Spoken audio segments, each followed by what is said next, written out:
the hostess at La Maison D'Or led me to my usual private table, hidden behind an elegant partition. I could hear my family's voices from the main dining area, celebrating my younger sister's medical school graduation. An invitation I never received. "Your usual champagne, Miss Peterson?" Thomas, my personal waiter, asked quietly. "Yes, and keep an eye on table 12. That's my family." I smoothed my black designer dress, a stark contrast to the simple clothes they were used to seeing me in.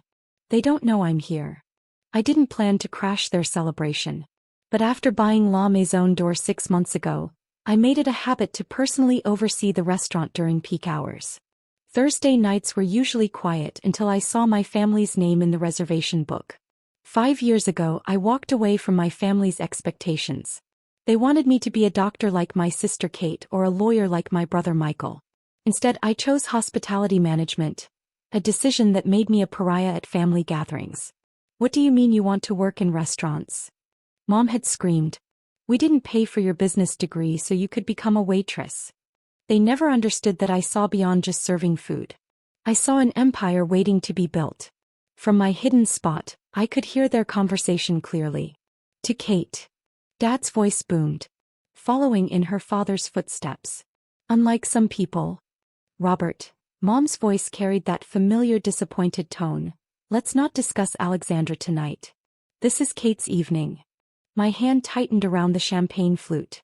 5 years of hard work building my restaurant group from one failing diner to 30 upscale establishments across the country, and they still thought I was a failure. "Did you hear about her latest venture?" Michael chimed in. "She's managing some small cafe downtown. Thompson told me at the club." I smiled. That small cafe was actually a test kitchen for my newest restaurant concept, one that had already attracted interest from investors worldwide. The sommelier approached my table looking nervous. "Miss Peterson, we have a situation. Your father's party is complaining about the wine selection." "What's wrong with it?" "Mr. Peterson is insisting on a 1982 Bordeaux we don't have in stock. He's becoming quite vocal." I could hear Dad's rising voice. "This is ridiculous. I've been coming here for 20 years. The old owner always kept it for me." "Let me handle it," I said, standing up. It was time anyway. The restaurant's executive team would be arriving soon for our monthly meeting. As I approached their table, Mom saw me first. Her face went through several expressions: surprise, embarrassment, and finally, contempt. "Alexandra," she said coldly, "this is a private family celebration. You don't belong here."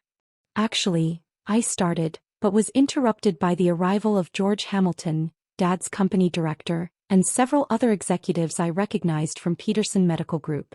"Miss Peterson," George exclaimed warmly. "I didn't know you'd be here tonight. I hope everything is to your satisfaction. Your staff has been exceptional as always." Dad's wine glass stopped halfway to his mouth. "Your staff?" "Oh," George looked confused, glancing between me and my family. "I thought they knew. After all, La Maison D'Or is the crown jewel of your restaurant group, isn't it?" The silence that fell over the table was deafening. Kate's graduation cake sat forgotten as every head turned toward me. "Alexandra." Dad's voice was dangerously quiet. "What is he talking about?" Before I could answer, Thomas appeared with an aged bottle. "Miss Peterson, we found a 1982 Bordeaux in your private collection. Would you like us to serve it?" Mom's face had gone pale. Michael was frantically Googling on his phone. Dad looked like he'd seen a ghost. "Yes," I said calmly, taking my place at the head of the table. "I think we all need a drink for this conversation." The 1982 Bordeaux sat unopened on the table, a testament to the thick tension filling the air. George Hamilton and his executives had tactfully moved to another table, leaving my family to process their shocking discovery. "I don't understand," Dad finally broke the silence. "You own La Maison D'Or? That's impossible. This restaurant is worth 12 million, I finished for him. Plus another 3 million in wine inventory alone. And yes, I bought it 6 months ago." Michael's phone clattered onto his plate. "Holy shit, Alex. Peterson Restaurant Group. That's you? The company that's been buying up all the premium restaurants in the city." "Not just the city," I corrected him. "We have locations in New York, Los Angeles, Chicago, And we're expanding to London next month. Mom's perfectly manicured hands trembled as she reached for her water glass. But you work at that little cafe. The Innovation Kitchen? I smiled. That's our test facility where we develop new restaurant concepts. We've got a 3-year waiting list of investors wanting to partner with us. 3 years ago, Kate spoke up, when you missed my white coat ceremony. I was in Paris, acquiring our first international location. I gestured around the elegant dining room. Where do you think these chandeliers came from? Dad's face had turned an interesting shade of red. Why didn't you tell us? Tell you. I laughed, but there was no humor in it. Like when I tried to tell you about my business plan 5 years ago. You called it a waitress's fantasy, and threw it in the trash. The memory was still fresh. My carefully prepared presentation, market analysis, and financial projections, all dismissed without a single glance. But that's different, Mom protested. You were just starting out. This is. She gestured helplessly at the opulent surroundings. This is exactly what I planned from the beginning. I finally opened the Bordeaux, letting it breathe. I saw an opportunity in the high-end restaurant market. While everyone was focusing on casual dining, I knew there was untapped potential in luxury establishments. The Peterson Medical Group account, Dad suddenly said, realization dawning. Our corporate events, they've all been at your restaurants, haven't they? Yes. George has been a wonderful client. He at least saw the value in what I was building. Those charity galas I chair, Mom whispered, the hospital fundraisers. All catered by my restaurants, I confirmed. Though you never bothered to check who owned them. The sommelier appeared with several contracts in hand. Miss Peterson, the executive team is ready for the monthly review. Shall I show them to your private dining room? In a moment. I turned back to my family. Would you like to know what else you've missed while you were busy being ashamed of me? I pulled out my phone and pulled up a familiar photo, me shaking hands with the mayor at the City Business Awards. That's from last month's paper, Michael stammered. Entrepreneur of the Year. The youngest ever to win it, I added. Though I noticed none of you congratulated me. Then again, you probably didn't read past Restaurant Group in the headline. Kate, always the peacemaker, tried to salvage the situation. Alex, we didn't know.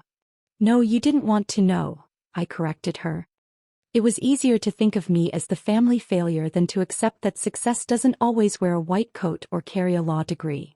The executive team was visible through the restaurant's glass walls, waiting patiently in my private dining room. Among them sat 3 Michelin-starred chefs, 2 international investors, and a celebrity restaurateur who'd begged to partner with us. Yet here I sat, still feeling like that disappointed daughter from 5 years ago. Your empire, Dad said slowly, testing the words. How big is it exactly? I pulled out my tablet and slid it across the table. See for yourself. Full financial reports, acquisition history, current holdings, and future projections. Their heads clustered together, eyes widening as they scrolled through the numbers. Michael the lawyer whistled softly. Alex, you're worth more than Peterson Medical Group. 3 times more actually, I corrected. And before you ask, Dad, yes, I know your company is struggling. Your CFO approached us last month about buying your corporate headquarters building. Dad's head snapped up. You own that too? I own the entire block. Your lease renewal is coming up next quarter. I took a sip of the Bordeaux. I was planning to tell you over a formal meeting, but since we're here. Alexandra, Mom interrupted, her social anxiety clearly kicking in. All those charity board members I've been trying to impress. They've been dining in your restaurants. Yes, and they all know who I am. That's why Mrs. Hamilton always looks amused when you talk about your struggling daughter in hospitality. Kate set down her medical school graduation cap. The graduation dinner I've been planning at Le Cirque next week. Pie restaurant, I nodded. Though you booked it through an events coordinator. I took the liberty of upgrading your menu and adding a few special touches. Consider it my graduation gift. But why keep this secret? Dad demanded. Why let us think? Think what? I stood up, my composure finally cracking. That I was a failure? That I'd made the wrong choice? Do you know what it's like to build something extraordinary while your own family refuses to see it? I walked to the window, looking out at the city skyline. my skyline now dotted with properties I owned. Every time I tried to share my success, you changed the subject. When my first restaurant won Best New Restaurant, Mom, you talked about Kate's medical school acceptance. When we expanded to New York, Dad, you spent dinner bragging about Michael's first corporate case. I turned back to face them. So I stopped trying. I let you have your narrative about your disappointing daughter. Meanwhile, I built an empire. The executive team was getting restless. Through the glass, I could see them reviewing documents for our latest acquisition. Ironically, the country club where my parents had spent years apologizing for my career choice. Miss Peterson, Thomas approached discreetly. The Tokyo investors are on the video call. Tell them 5 minutes. I returned my attention to my family. Now, if you'll excuse me, I have a business to run.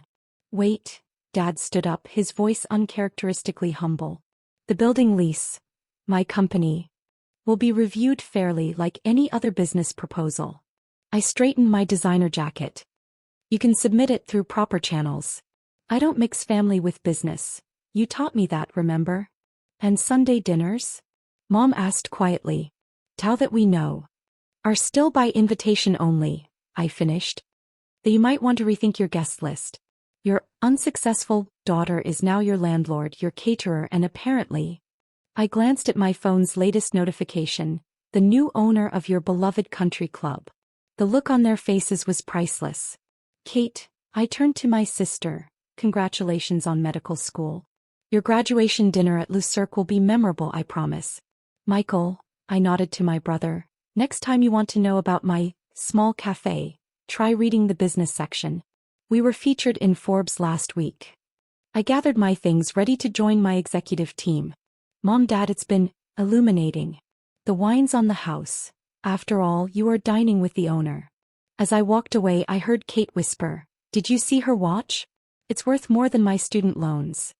And her shoes, Mom added faintly, are those the limited edition? Never mind that, Dad cut in.